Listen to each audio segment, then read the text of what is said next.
Hi hello ఎలా ఉన్నారు? I hope great. అవునండి, గ్రేట్గా ఉండాలి. ఇవాళ తెలుసు కదా, వైకుంఠ ఏకాదశిది పవిత్రమైన దినము. మనకి ఎవరైతే ట్విన్ ఫ్లేమ్స్ ఉంటారో మనకి భగవంతుడు విష్ణుదేవుడు మనకి మోక్షం అనేది ఇలాంటి టైంలోనే వస్తుంది. మీరు మంచిగా ఫాస్టింగ్ ఉండండి, చక్కగా పూజలు చేసుకోండి, ఓకేనా? ఓకే.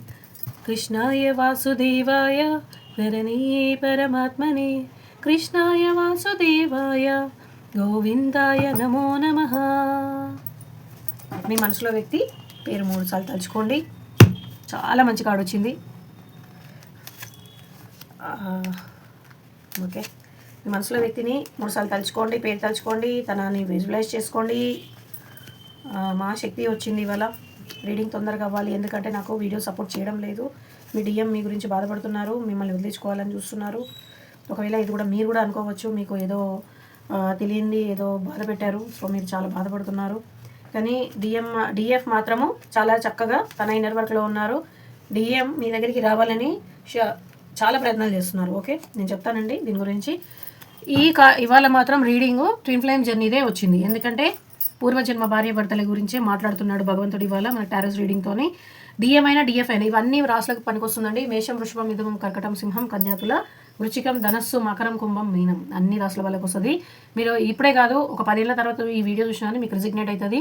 ఇవాళ వైకుంఠ ఏకాదశి కదా అని అనుకుంటున్నారు, కాదండి. ప్రతిరోజు మనకి వైకుంఠ ఏకాదశి ఈ ట్విన్ ఫ్లేమ్ జర్నీలో ఉన్న వాళ్ళకి. ఎందుకంటే పవిత్రంగా మనము భగవంతుడి ధ్యానం అనేది ప్రతిరోజు, ప్రతి నిమిషం, ప్రతి సెకండు ఆయన పరీక్షల ద్వారా మనము నెగ్గుతూ ఏడుస్తూ ఆయనని గొప్పగా చేస్తూ ఉండే వాళ్ళకి ప్రతిరోజు మనకి వైకుంఠ ఏకాదశి భగవంతుడు మనకి ఇప్పుడు తోడుగానే ఉండి ఆశీర్వదిస్తారు కాబట్టి.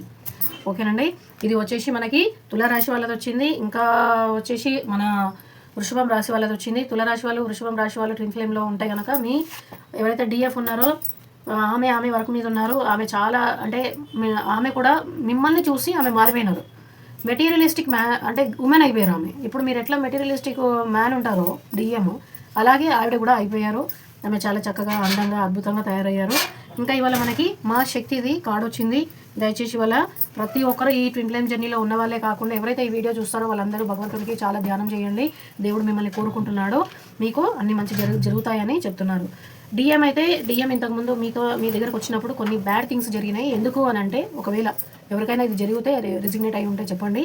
ఇంతకుముందు మీ డిఎం మీతో కలిసి ఉంటే కనుక ఎందుకు ఆయన హార్ష్గా ప్రవర్తించాల్సి వచ్చింది అంటే, థర్డ్ పార్టీ వల్ల వాళ్ళని వదులుకోలేక వాళ్ళు చెప్పిన మాటలకి మిమ్మల్ని వదిలేయమని చెప్పారనమాట.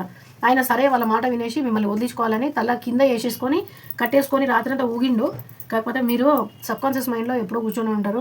మీరు తను మిమ్మల్ని వదిలే ప్రసక్తే లేదు. ఎందుకంటే ఆల్రెడీ మనము సోల్ కాంట్రాక్ట్ చేసుకొని వచ్చిన బంధం ఇది. మిమ్మల్ని వదిలించుకోవాలని శతవిధాల ఆలోచించిండ్రు, కానీ మీవే అన్నీ చాలా మంచిగా ఉన్నాయి, ఆయన అన్నీ బ్యాడ్గా ఉన్నాయి.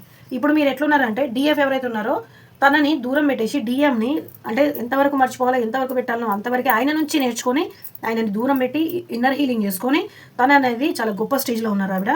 మళ్ళీ మీ డిఎం అనేది మీ దగ్గరకు వస్తున్నారు. మీరు ఎందుకంటే మీరు ప్రపంచం అంతా మీరే నిండిపోయారు, ఎక్కడ ఏం చూసినా కానీ మీరే కనబడుతున్నారు. మీరు ఎంత అందంగా తయారయ్యారంటే ఆయన ఇంతకుముందు ఎవరిని మిమ్మల్ని చూడలేదు, మీలాగా చూడలేదు. మీకు మంచి రోజులు ఉన్నాయి, నో నీడ్ టు వరీ. చూడండి, మన డిఎఫ్ మాత్రం చాలా అందంగా తయారయ్యారు. Very good. ఎవరైతే ఉన్నారో డిఎం అయితే మిమ్మల్ని మర్చిపోకుండా ఉన్నారు. ఇప్పుడు ఇంకా ఇది కొనసాగుతూనే ఉంటుంది. పాత సినిమాలో ఎండింగ్ కోసం మనం ఎదురు చూసినట్టు సాగుతూనే ఉంటుంది. ఎందుకంటే కార్డ్స్ నాకు ఫస్ట్ నుంచి అట్లనే ఉన్నాయి కాబట్టి దీనికి మనం కంటిన్యూషన్గా ఈవినింగ్ చెప్పుకుందాము. మీ డిఎం మీ గురించి ఆలోచిస్తున్నారు. డిఎఫ్ ఇంకా కరెక్ట్ ఇన్నర్ వర్క్ చేయండి, మీ డిఎంకి దూరం పెట్టండి. ఆయన అప్పుడు కరెక్ట్గా మీ కాళ్ళ దగ్గర వచ్చి పడకపోతే జ్యోతికక్క నువ్వు ఇట్లా చెప్పినావు కదా అని అనొచ్చు. ఎందుకంటే ఇన్నర్ హీలింగ్ చేసిన వాళ్ళకి ఇలా పవర్ ఉంటుంది, ఇట్లా మాట్లాడగలుగుతారు. ఓకేనా? Have a good day.